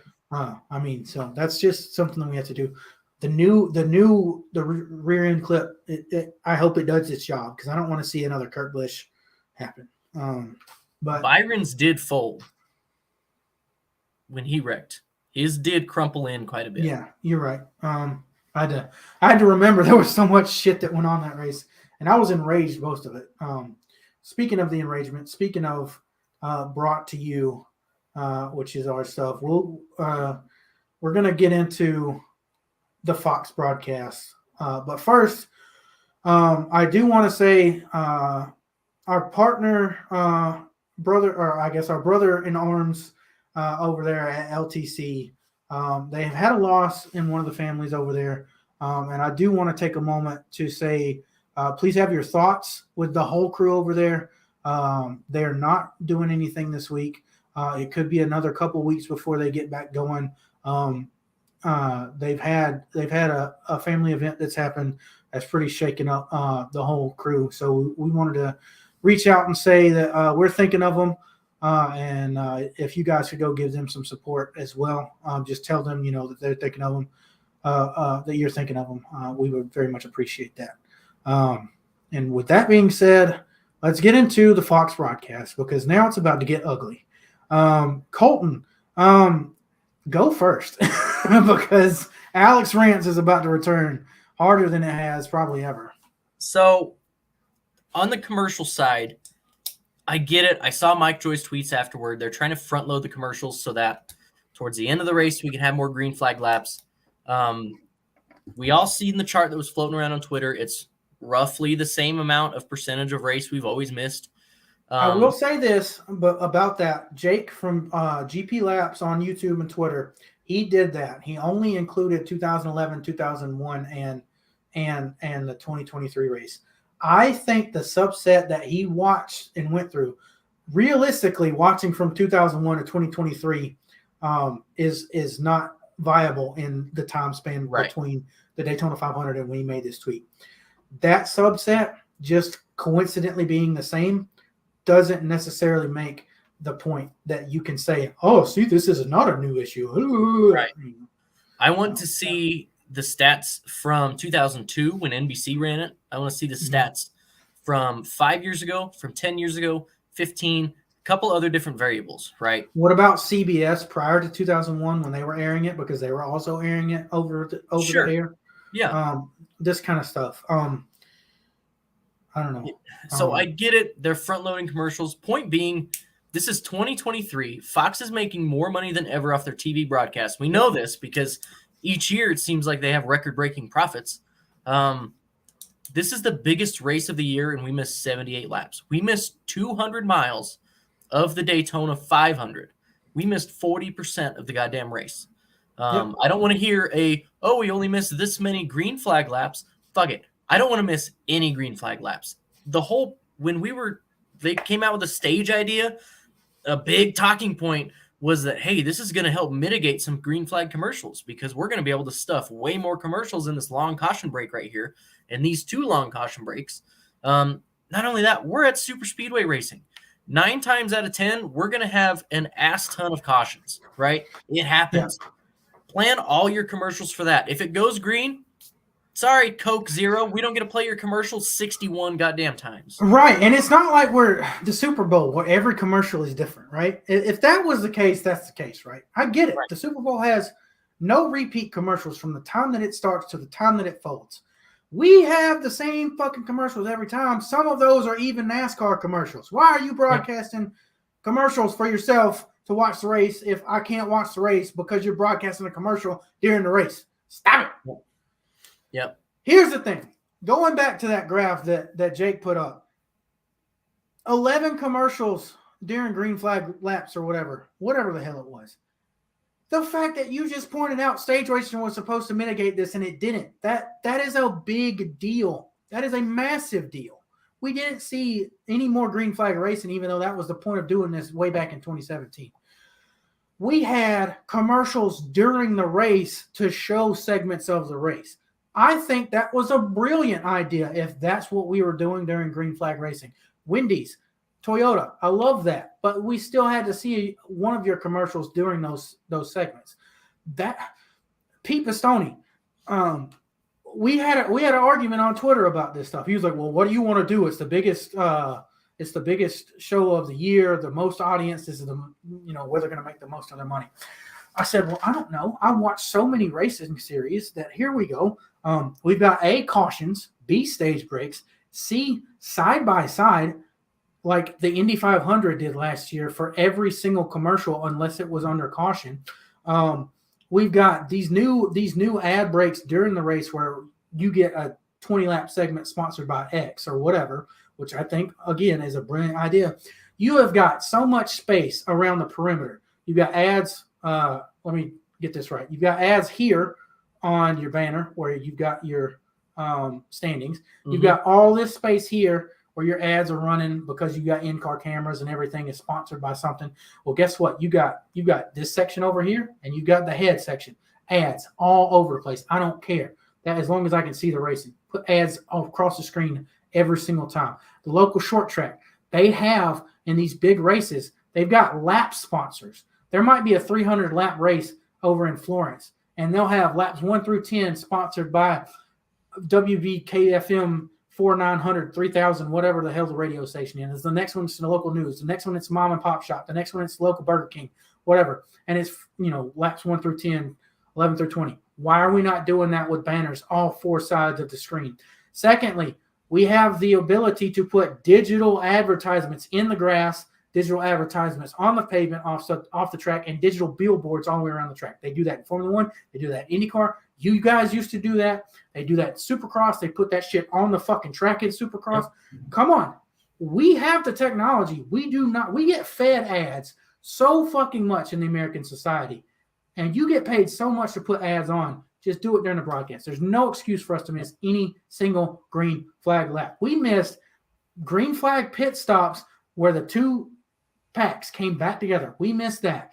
We missed wrecks, and we missed lead changes. We missed the leader getting taken out and had to go to a replay to figure out, 1, that Bubba Wallace was in a wreck, 2, that Bubba Wallace was even the fucking leader at that point.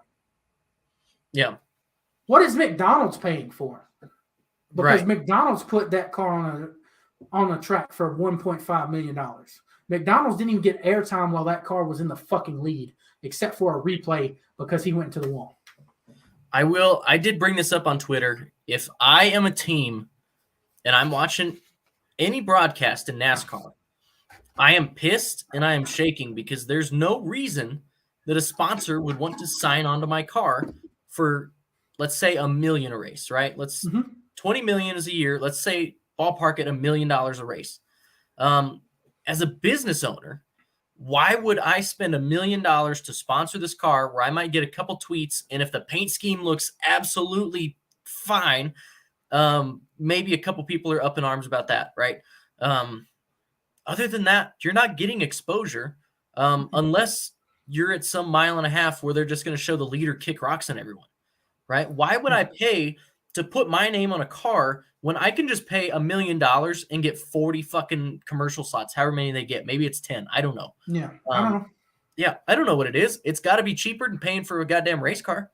Right. And I'm not mad about ads. Like you said, as American people, we have ads everywhere. We have ads literally 24/7. I think the last stat was like the average American hears or sees roughly 1,500 ads a day. I'm used to it, right? I can tune out the ads if I want to. What I can't tune out is the fact that I'm missing 40% of the Daytona 500. Right. Yeah. I do want to bring up Drew's take here. He says, if I'm going to be subjected to 35% of my race being sacrificed to the commercial gods, then I want that money going to my teams, and I want them to have enough money to be relevant to pay my drivers. This is a cultural problem for business owners, for advertising, and for drivers getting paid well, putting talent, actual talent on the track when it comes to car owners. This is a trifecta of a problem, and it leads just from this one area, the generational shift from whatever was happening mid-2000s to whatever's happening now in who these drivers are on the off days has just ruined all of this.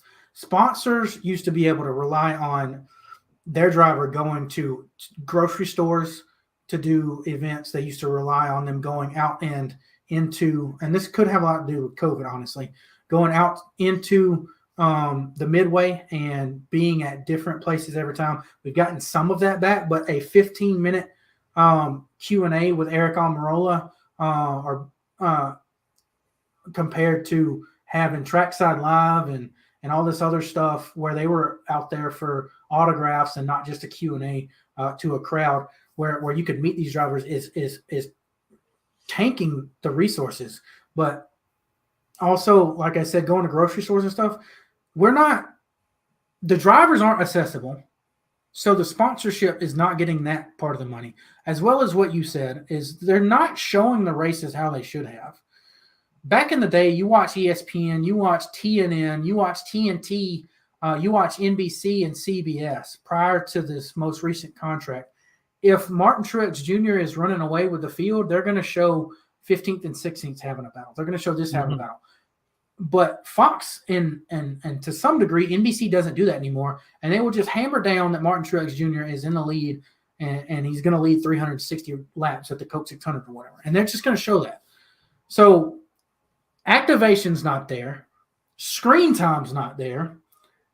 And because screen time and activation aren't there, fans aren't in the stands. Why would I want to put my money to these guys if this can't happen? And what Drew's saying is, if we're getting that money on TV and the TV money's going to NASCAR, why the hell is NASCAR complaining that the teams want more money? Because they can't sell sponsorship because of NASCAR not putting their foot down and getting the broadcast straight, getting the drivers to activations, and ultimately putting butts in seats. Yeah. The reason I keep hearing a lot, and you hear it from, I bring it up again, Brett Griffin, right? He's big on, well, we lost sponsorship due to the recession in 08, which we did. You can't deny that, right? But the reason we are losing the companies like Lowe's, we're losing companies like, Home Depot is shied away, isn't because they ran out of money for the recession. All these guys just went to the NFL where they can get activation, where they can get, their stars in commercials and in stores and doing all this other promo shit. NASCAR doesn't have that. We led the pack with this. Right. I think the reason that we rode the wave of the 90s so hard up to 2006 at our peak is because we were doing this shit right. The car tomorrow and the recession kind of ruined everything for it because change is not good for these small brain fans. And then obviously the skyrocketing cost happened when we went to the car tomorrow and the 2008 housing market crash. That makes sense. But if you're chopping 10% off the top, why is everybody else losing? Right. 80%. That's what I feel like is happening. And when the race teams can get all that stuff back, like Drew says, we can put more money into the cars, and with more money into the cars, we can pay more drivers rather than relying them to pay. And that means we get more talent on the track. Bubba Pollard could be a Cup Series driver going for championships, but instead he's making more money because he doesn't have to spend money to be in a Cup car. He's making more money at the short track scene. And that is laughable, in my opinion, comparing it to NASCAR. Denny has talked about it on his podcast that, NASCAR is really trying to make a new deal, and they're trying to find a middle ground between the teams because the teams want X much more percent. I forget what the dollar was. I think it was like $7 million or $4 million a year, right? Or per race, whatever it was. And he hinted at the fact that NASCAR really needs to get that worked out with the teams before they work out any broadcast deal, which I think is more than fair. If the teams are the ones making the goddamn money, bringing the eyes to the sport, you need to pay them out so that they can get and do what they want and what they need to make the whole thing grow, right? Yeah. And I think that's honestly it's relatively funny because when you look at the state of America right now, everybody's complaining because they don't make enough money because we don't get paid enough, and all these big tech companies and all these other guys are having to lay off other people because they're not making as much money, air quotes. But if we had more money, we could spend more money, which is the exact situation the teams are in. Yeah. So there's big problems all around, and it's just exacerbated by the fact of we missed 40% of the Daytona 500. I want to keep in mind, for those that look at that chart includes the overtime, right? Which they didn't have in 2001. So when you see that 35%, you need to cut out that last commercial that was past lap 200 and roll that back. and say, okay, we actually missed 78 laps or 76 laps of a 200 lap race. We're not sticking ball sports. We can't take a TV timeout, right? But we can sure as hell extend the caution 5 minutes so people can go get more beers in the stands, and so that we can cram in as much commercials as we can. And all right, here's 30 minutes without commercials. I know it's a little bit more complicated than that, but it's really ridiculous when two armchair guys can sit here and fix the damn sport every single week from all these genuinely different episodes. It's like or plays, and I'm like, come on, what are you doing? Yeah, and I've been in roles where I look at payroll, I look at sales numbers and shit all the time. If y'all give NASCAR, if you give me the marketing numbers and you give several other people the marketing numbers and say, okay, just think of a solution, we can figure something out. There's guys way smarter than I am that can figure something out, but y'all aren't listening to them because you'd rather listen to the Fox or the whomever CEOs over that because they got so much goddamn leverage with this last TV deal. Yeah. Which is frustrating. And speaking of that, let's move on from the ads. Let's move on to the broadcast quality. Fox was the guys that I used to love to watch, man. Right. They did the things right, but now like we're one race in. Well, technically 2 races in. We're 2 races into the season, and I can't even wait for the NBC to get back because even though they have some of the same problems, their broadcast quality is so much better. They listen to the guys in the booth. They listen to the guys on pit road. They listen to the guys on the Peacock pit box. If there's something that Dale Jr. wants to see on the racetrack, we see it. I don't know if it's because there's no experience in the booth because you have Mike Joy and that's it. And you've got a sideline Larry McReynolds and a fairly new pit road crew with Regan Smith and Josh Sims. I don't know if it's because of that, but I mean, the producing sucks. The editing sucks. Everything is just garbage compared to what we were used to in the early days of Fox, all the way up to, I would say, probably 2013. Yeah. Like you said, I used to, when I was watching NASCAR races 15 years ago, we used to get to the last Fox broadcast, and I would go, damn it, now I got to wait all the way till Daytona to see a Fox broadcast. Yeah. Because now they got TNT. Yeah, and now I got fucking, and now watching Fox, I'm like, man, I'd rather have TNT run this shit. When, like you said, we have a problem when Mike Joy is the most professional person on the broadcast. Not that Regan Smith isn't. Clint Boyer isn't, and I'll go on a Clint rant here in a minute. We have rotating guests that they might provide a little insight for 5 laps, and then other than that, they're just hanging out with Clint and Mike.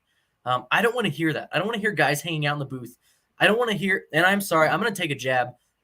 Mike Joy is sunsetting really hard. Yeah. I do not care, Mike Joy, what a 1963 Cutlass nose looked like because some dude put his wang in a headlight mold. I don't care who the mechanic was on Richard Petty's, fucking grocery getter at the house in 1956. Bring stuff that's relevant. I do not care. So here's the thing. They don't have practice, so he can't warm up. Fair, right? Fair. So and realistically, he's making a lot of mistakes with what's going out on track, and he's made a lot of mistakes in the 2 weeks that we've had, calling drivers by the wrong names, saying different sponsors, different laps, and everything, car numbers. We can't rely on Mike Joy anymore. He's the gold standard when it comes to broadcasting, but he's not matching what he can. Like you said, he's sunsetting. It's very disappointing to see. It's sad to see, but we don't have someone that is as good as him. Maybe Adam Alexander is, and I'm just not giving him enough credit. But we need somebody in that booth who can take over and be a more assertive, because that's one thing that Mike Joy has never been, and that's assertive. Yeah. Because somebody's got to take control of what's going on and tell the fucking producer that he's shit. I think that's a huge thing. Is in early days of Fox, Mike Joy was kind of leading, but you also had, and I'm going to put DW out of this because he was always kind of on his own planet. But you always had Mike Joy leading, and Larry Mack would always feed into Mike Joy. and they would Yeah. trade, calling out play by play. You don't have that. I would love. You don't have Jeff Hammond down there analyzing shit and telling the producer, "Hey, this battle's going on. Hey, that's Right. going on." You don't have that. You don't Yep. have anybody. Everyone is so young in their careers on Fox's team, other than Mike Joy, that they don't have anybody that's there that knows exactly what's going on. You have Jamie Little, and she is phenomenal pit reporter, but that's it. And Right. she's a woman. She's not going to be taken seriously by whoever the douchebag is that's in the trailer, because he's come from football and he knows what he's got to do, because the fans want to see onboards and fucking close up shots, right? Yeah. But like Mike Joy's not going to step up and say anything because he just never has been that guy, right? And she's not going to be taken seriously. So, I mean, the rest of the crew is just what is it? What is it? Yeah, I think I would love, and I like Mike Joy. I love a lot of his calls, right? Like we said, he's not as assertive. I would love for Mike Joy to start a podcast where he just info dumps everything he can. I would listen to that nonstop. I don't want to hear it on my goddamn broadcast. Mike Joy right now is reminding me of 2015 DW, right? Like you said, he'd call out the wrong driver and then not even catch the mistake. He'd call out the wrong lap, the wrong sponsor, not even catch that he's doing it. I know he was kind of brought up by Ken Squire, and hot take here, I don't think Ken Squire was very good at being a commentator. You bring your pitchforks and your torches, I don't care. I feel like he's moving into that where we go off on tangents about nothingness. Yeah. And that's not good. Yeah, exactly. And then Clint rant. For the life of me, I do not understand how Clint Boyer is granted a third year in the booth. I do not see what Fox sees in that, other than they want a jokester up there. I do not want to hear, this old 4-ball coming out of turn 4 here, man. He's running real good. Shut the fuck up, Clint. I think when you look at the NBC booth, you have the color, the excitement from Dale Jr. However, they're trying to match that with Clint, but Clint's kind of a buffoon. Yeah. So he's not technically excited. he's just, I mean, he doesn't do anything for anything. They treat the sport like a joke, honestly. Yeah. That's all it comes down to. They think that we have to make sure that everyone knows this sport. This sport is really fun, guys. It's really entertaining. It's just so and it's so forced that it's not good. Just like with NBC, they do the same thing, but with the drama aspect of it. Right. Yes. Let the sport speak for itself. Let the cars breathe. Show me what's going on. Just be there. Show me what's going on. Let me formulate my own opinions. Exactly. And I don't feel like we get that anymore. NBC, like you said, they get the excitement out of Dale Jr. because he is genuinely passionate for the sport. Because Dale Jr. lives, breathes by this. Clint does it because Fox cuts him a check and says, "Here, go be funny for 3 hours." Yeah. Like, I don't see Clint putting in the same, anywhere close to the same amount of work. Does he even put effort in? Because I think they've joked about that on the broadcast for like practice and stuff. That he just kind of shows up, right? And nobody's telling him otherwise. Again, Fox doesn't have a leader, and that's the problem. Right. All right. Anyway, I said what I had to say about the producer. Did you have any problems other than the commercials with the onboard shots, the cinematography, I guess, of it, the action shots, the drone cam? The drone cam is what it is. I've never been a fan of it. I do not like it. I will bitch every time it comes up, right? What I do not like is panning a camera from the action away from the action, or vice versa. Panning it from the action and staying on that camera.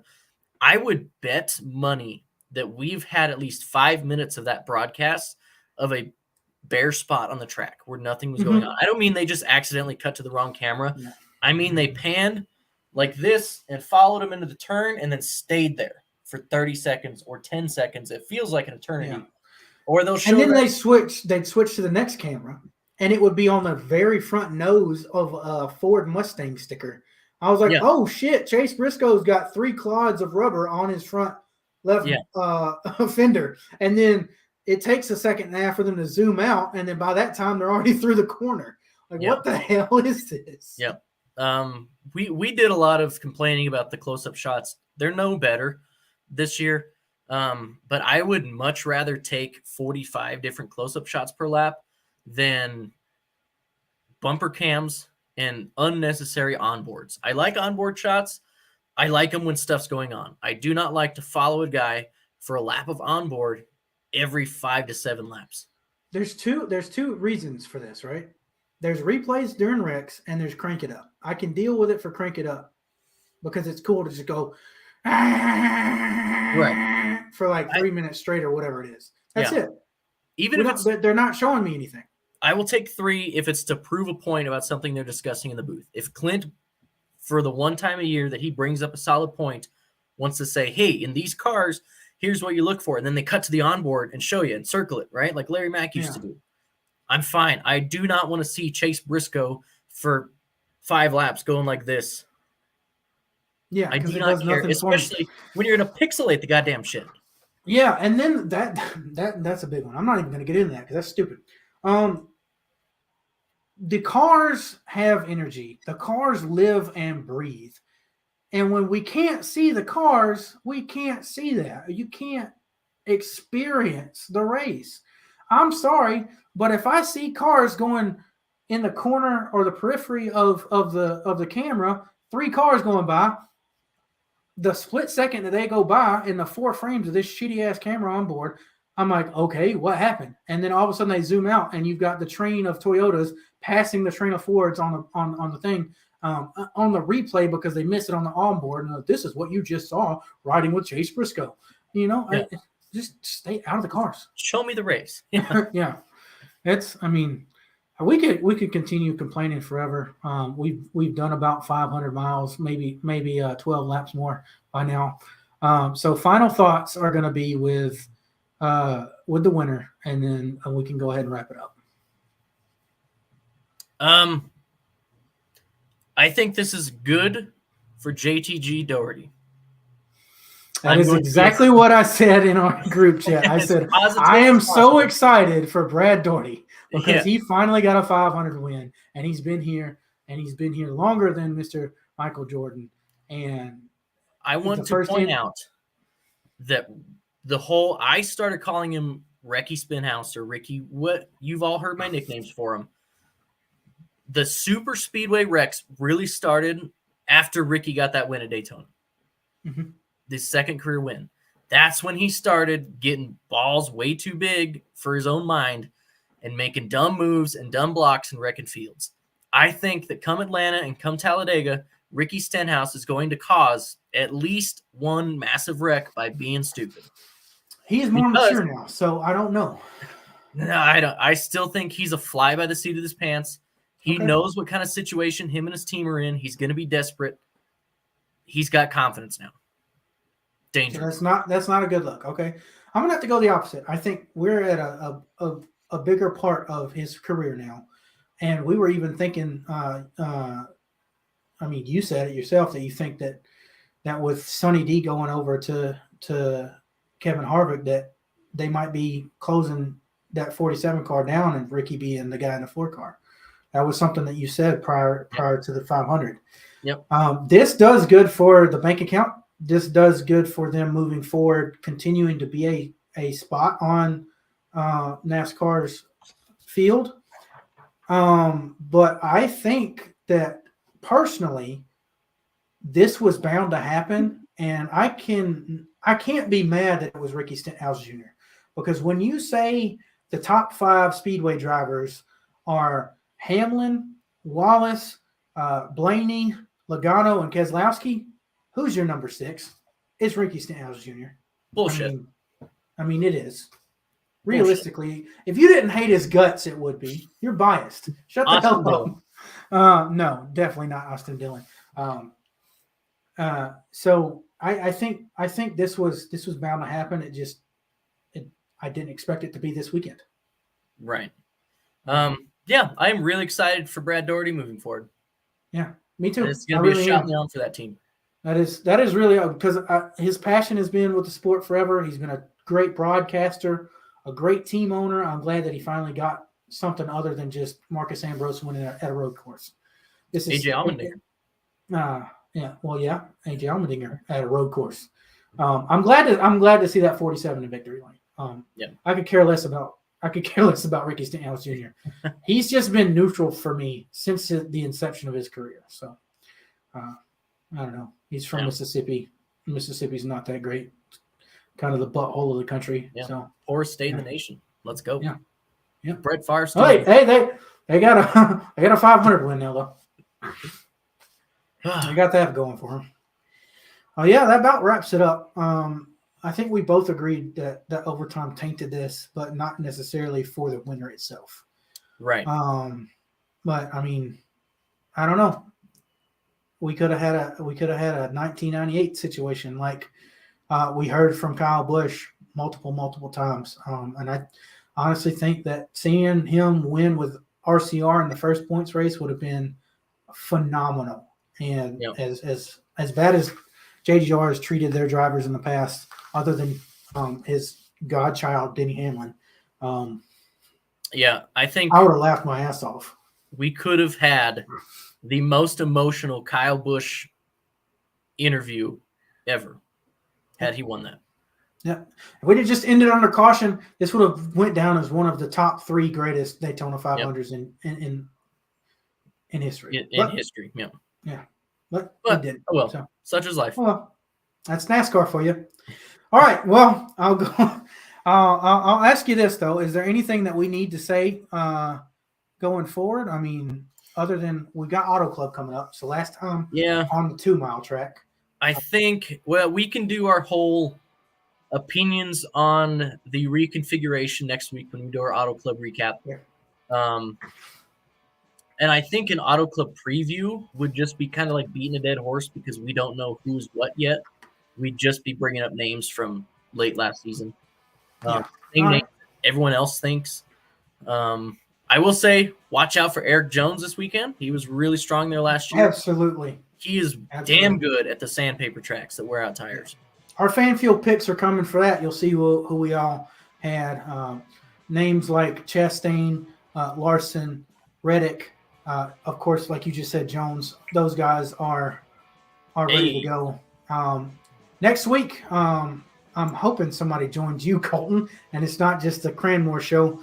But in 2 weeks, we'll be doing a tape delay interview with an NHRA mechanic, an ex-NHRA mechanic.